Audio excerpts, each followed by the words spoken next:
Hey everyone, hope you're having a good day. My name's Andy. My channel's Finding Value. Today we're going to answer a question that someone wanted me to respond to from Twitter. Obviously, I'll interject my opinions along with it, and it deals with a 100 bagger. A 100 bagger. Now, how many people have gotten a 100 bagger or more on their returns? Notice my hand is not up. That's the M&M. um, yeah, I haven't gotten a 100 bagger yet myself. But when I look at some of this stuff, I'm trying to. I am currently holding companies that could potentially become 100 baggers, both in uranium, fingers crossed, and in some of my oil and natural gas companies that I'm still holding. Some of them are up over 10x, 20x. I've gotten a couple over 30x. That's the most I've ever returned in a single holding. I traded in and out back in the day. In the 2000s bull market, I've completely destroyed my returns, this time versus my old trading, trying to trade and do all that crap. Trading, you do not make nearly the amount of money that you do buying and holding, so long that you have the big secular bull market movement behind you. The hardest part for most people is you're going to see the price move in a direction that is opposite of the bull market at some point. It's not a win. You will get pullbacks, period. And if you're trying to do a 100 bagger, you will get multiple pullbacks.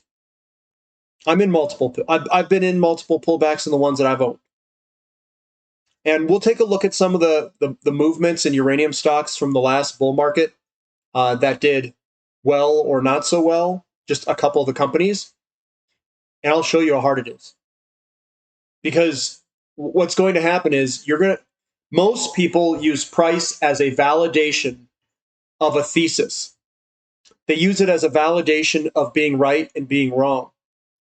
If you're going for something that is going to be 50, 60, 70 times your money or greater, or 1,000 bagger or whatever it is, you're going to have to hold through the price volatility where people are going to tell you that you're wrong.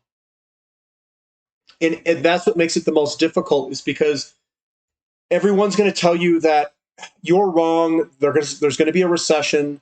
There's going to be all this fear in the market, and that you should be selling your stocks or whatever you own.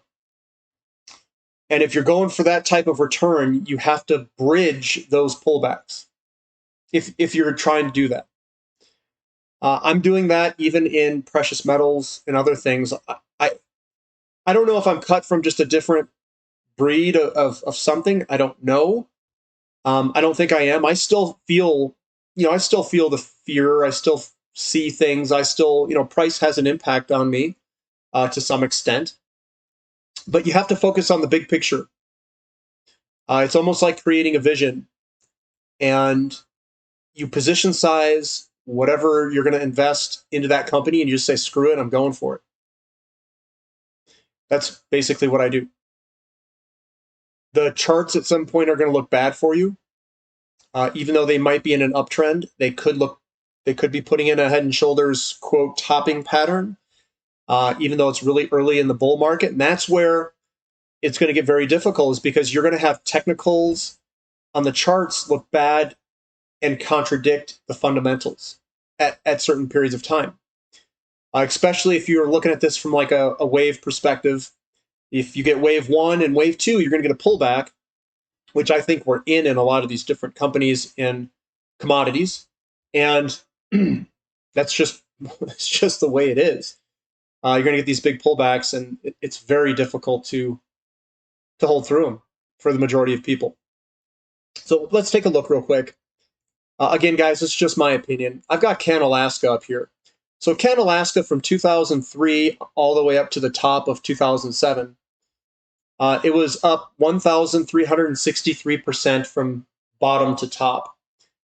The one thing I want to capture here is look at the size of the pullbacks as you go up here. I'll be honest, guys, I don't know if I could hold through this. I mean, these are some major pullbacks. 60% back in 03, another one 82% in 04, 05 61%, and 06 58%. So every single year that you were holding onto CanAlaska, you got absolutely ripped right in the bunghole. Every single year you held this stock. And I mean, 60%, 82%, 61%, and 58% pullbacks. You think you really could hold on through that for at least CanAlaska? And I'll be honest, guys, I don't even know if it's worth it for 1,363% of your money. I mean, that's like emotional roller coaster that you could have. I was also looking at Denison Mines. Denison Mines is another company, well-known company. A lot of people like this company here. And this is the last bull market from 2000 all the way to the peak of 2007. This company went up 16,758% during that last bull market. You had to hold it for about 7 years for that to mature to that type of return. So this is over 100 bagger. You had to have bought it at the bottom when everyone was telling you it was donkey crap. Held it all the way through multiple pullbacks. You got 150% pullback and another 50% pullback. And you had to hold through it through that entire market. Now, this bull market occurred from the credit expansion and contraction. So it was the expansion phase of real estate that created this, and then the contraction afterwards. It was the increase of credit. That was, I think, the pacing factor of last bull market in uranium. Uranium did not have a shortage of physical uranium. This time around, I think we could see even stronger fundamentals than any other time in history. But so Denison Mines, you had two big pullbacks, and obviously there's some big pullbacks in here, and the length of it too, from August 05 all the way till October 06, the pullbacks were big and long as well. I mean, you have to also, keep in mind here that, let's pull from the bottom here all the way up here. If you had held on from this perspective, you would have had 47 times your money. 47 times. So that was very close to what I did in another company. So if you had I put in, just to use me as an example, $14,000 in a stock. And if you had 47 times your money, you are now at $658,000 in your stock from one holding. And you own this and you have a 48% pullback. So if you were to multiply that and you have a 48% pullback, you're left with 52% of your money. So 658,000 went to 342,000. 160. That's what this pullback is. And if you held on, you could have gone all the way up to the ultimate high of that amount. If that's the case, 14,000 would have turned into 16,858. Let's just call it 1,685. Is that right? Hold on, guys. It's 168 there. So $14,000 would have turned into $2,352,000. That's what your return would be if you could have held it all the way up here. And it's hard to hold through that, guys. You're going to have to be cut from a certain breed, because when you get these 50% pullbacks and you're up 20, 30, 40 times your money and you get cut in half, it's generally a very large chunk of money. I'm going through that right now with a few of my companies. I invested very early in oil and natural gas. I am continuing to ride through it. and I have gotten large pullbacks in my companies. And I've turned a good chunk of money into a very big chunk of money. And a lot of them have pulled back 20, 30, 40, 50% from their all-time highs. So that's what it feels like. By no means does it get easier because you're up. I think it gets a lot more difficult. If you're used to making 50, 60, 70, 80, 100, even $200,000 a year, you invest some money, and let's say you turn 100 grand into 1.5 million, and you have a 50% pullback from 1.5 million. Well, that's a big pullback. How do you prepare yourself mentally for that? What are you using? You can't use price. You can't use your account value as a justification for a thesis or whatever. You have to look at the fundamentals, and you have to see if the supply demand is either corrected or the credit expansion is going to cease to exist. I still believe that we are in a gigantic bull market in uranium, in oil, and all these different commodities. And I'm not willing to sell with the fundamentals as good as they are. I'm even buying more. Does that make me crazy? I don't know. I also have Bannerman up here. So let's pull up Bannerman. Bannerman's also another uranium company. This one looks much easier to hold on to. You can see there wasn't much pullbacks in here. The majority of the move occurred from 06 all the way to 07. It was a much shorter move. So this must have been from the retail sector. That money piled in and then it came back out. You can also see that we have a double top. And that's what it looks like. And I think if I were to, so this is basically an 80 bagger, 80 times your money. And that occurred in about 1 year, 1 or 2 years, about 05 to 07, 1.5, 2 years, you had an 80 bagger. An 80 bagger, guys. That's ridiculous. That's more of the more in the retail sector, I would say, because it did it so quick and how it went up. That's a much easier ride because you didn't see those large pullbacks. I think in order to get a 100 bagger or greater in this bull market, I think you have to be crazy. Maybe I'm crazy. I don't know. Got to have a little bit of a loose thing. I think you got to allocate it in a way that you just don't care. It's like, you know what? I've got this money allocated to it. I don't care what happens. Just go for it. I think that's kind of the thing. You can't get too large in your positions. You can trim along the way as you go up and still leave a good chunk of money in it. I think that's another way that you can kind of psychologically justify sticking with it. So let's say you put 20 grand or 10 grand allocated to uranium or something. I'm just making numbers up. You ride it up, and let's say you got like a 10 bagger or something. You take a little bit of profit out, you yank it out, and then you just let mainly profits ride. And you say, well, the fundamentals still look good. Let it ride. I also think it determines on how easy the ride's going to be. And we don't know how easy it's going to be.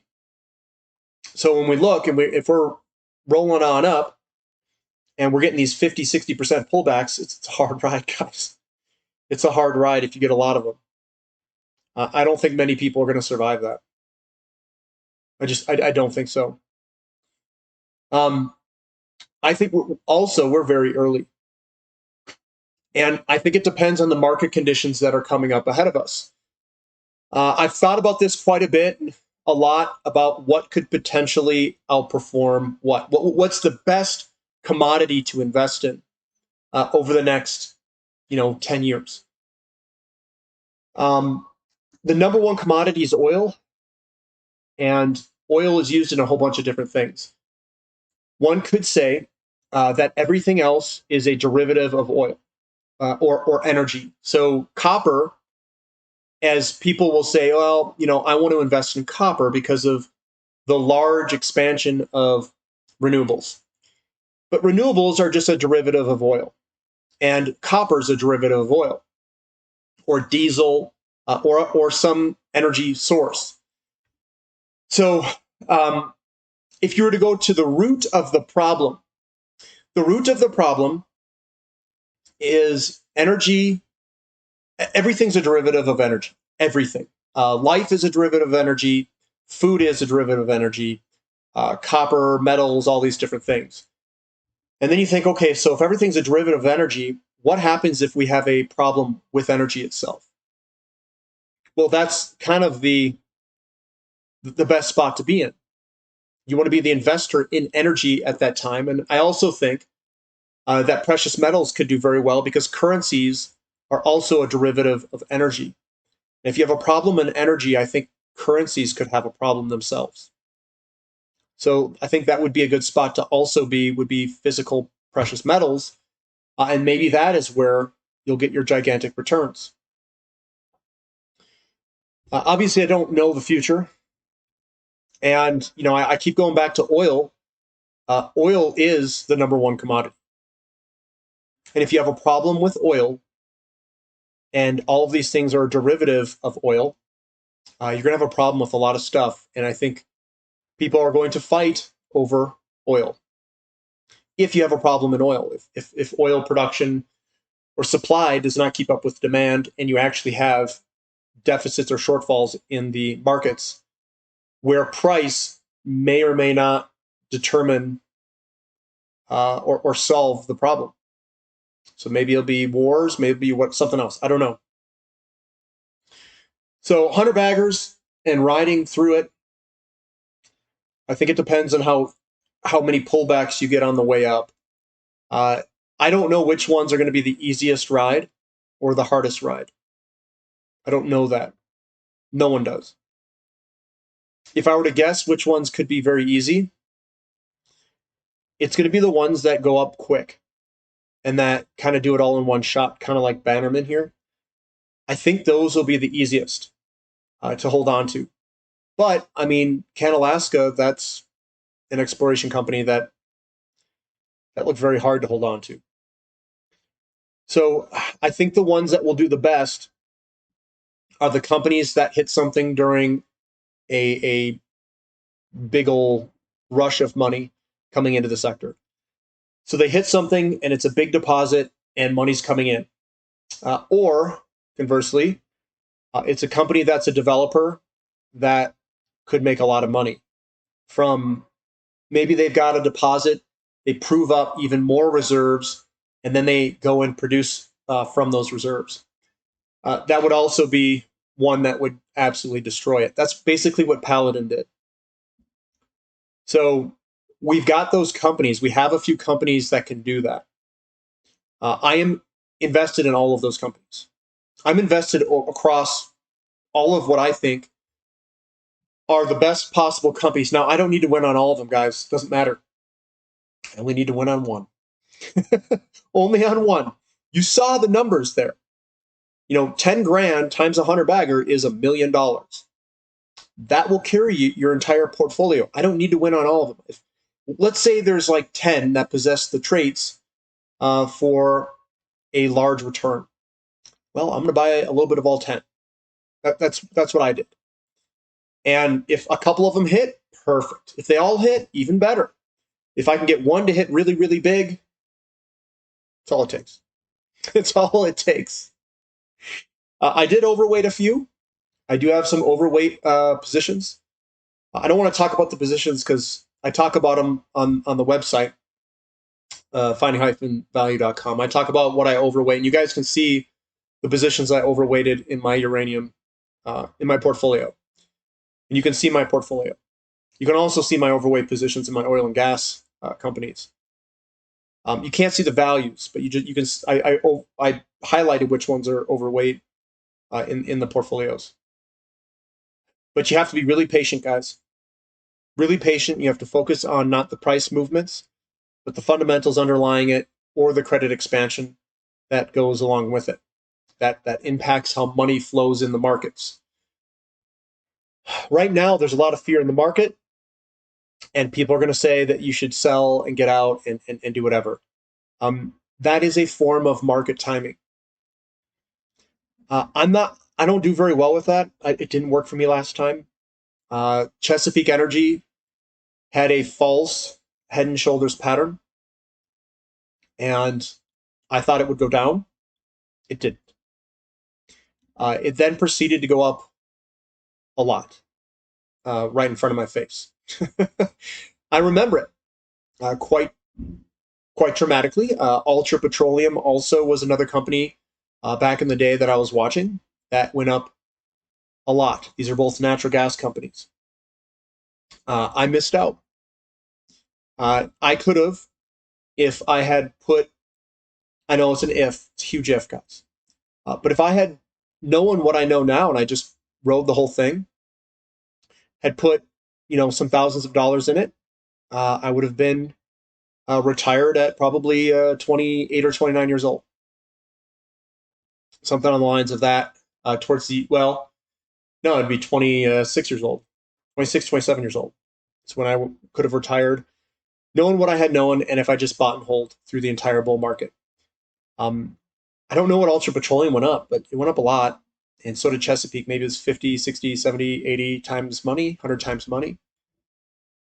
And you didn't have to have too much in there. But those are the ones I was watching. I was watching Peabody Coal, BTU back in the day. There's a couple other ones I was looking at. Actually, let's yank it up.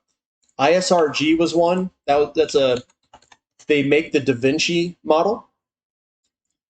And this was back in the back here. It came out, and I was like, man, this thing looks pretty cool. Man, if I had bought it back there at split adjusted like $3, I mean, that went all the way up. That's a 100 bagger, over a 100 bagger for Intuitive Surgical. They make the Da Vinci system, and they're using that. And I'm not saying to get it now. I'm just saying there was companies back then that I was looking at. I was like, wow, this looks really interesting. And yeah, they took off. United Health Group in 2009 was like $20 or $25. That was another one that I was looking at in 2009, right in this area down here. It got down to, let me see what it got down to. So it actually got down to like $15, but I remember seeing it like $20. I was thinking about buying a bunch, and I did buy some. And look what happened afterwards, guys. All the way to $549. That's over a 20 bagger. If you could hold on that entire time. So, and there was MasterCard, Visa, Chipotle, all these different companies when everything crashed in 2008-9. Tech Cominco, which is Tech Resources, that went to under $3. I think it went down to $2 in 2009, and then it went all the way to like 30 in a heartbeat. It was like boom, 30. That was one I participated in. Was Tech Cominco back in the day, and that was over a 10 bagger. I haven't a 100 bagger. I mean, you guys are pushing it. That's a big return, but it is possible. It is possible, and you have to just. I think you have to allocate a certain amount of money to it. You can't go like portfolio allocation size is incredibly important when you're doing this, because you have to allocate a little bit amount of money where you're able to justify the volatility. And that goes for the entire uranium sector, I would say. You can't have all your money in it. And you got to have, in my opinion, the way that I don't know, wired, I have to put big chunks of money in stuff that I consider to be safe, like physical metals, and then just like do another game on the side. And then basically this other portion, I just have like rotating where I just go for it. I swing for the fence. And I allocate a certain amount of money to it, and I swing for the fence. I think what happens with a lot of people is they don't have that strategy. They don't have that allocation method. They don't know how to put a certain amount of money and then like divide it their head and just say, you know what, I'm going to go for it. I think they go with too much money, and then they get scared out of the positions. So I think that's one thing that you have to really focus on is, well, what's your strategy and how much should I allocate to it? how do you size it up? What is the risk that I'm willing to take, and how much money am I willing to risk to do it? A lot of these companies are not cash flow companies, guys. They're not cash flowers. So, I can allocate a certain amount towards them, but I can't lay into it with a six-figure amount. I'm not. I can't do it unless you're multi millions. You can, and maybe some of you guys will be. You'll hit it, and maybe you'll turn into hundreds of millions of dollars or something like that if you hit it with a six-figure position plus on some of these companies, and it's possible. I know there's people that are doing that. They're going for it. They're swinging for the fence. But I don't need to make that amount of money to be happy in life anyway. So I guess the risk that I'm willing to take and the amount of money that I'm willing to risk in it will be directly proportional to how much I need or want that money. I'm already pretty happy with what I've got, to be honest. And I just really want to not have to work and have enough amount of money where I can just, it's that FU money where you're just like, hey, F you, that type of money where you just kind of have that money where you don't have to do what you don't want to do. So yeah, 100 bagger, that's going to be tough. It depends on the path. And I hope everyone that's trying to go for it, I hope that you guys are successful. I hope I'm successful at obtaining some of these 50 plus bagger returns. You got to look at stuff that isn't related to price. You're going to have pullbacks, and you're going to have to go through it. Just the way it is. Hopefully you guys enjoyed the clip, guys. Give me a thumb up. Subscribe to the channel. Subscribe to the website if you want to know what I think could go up many fold. And we'll catch you guys next time. This is Finding Value.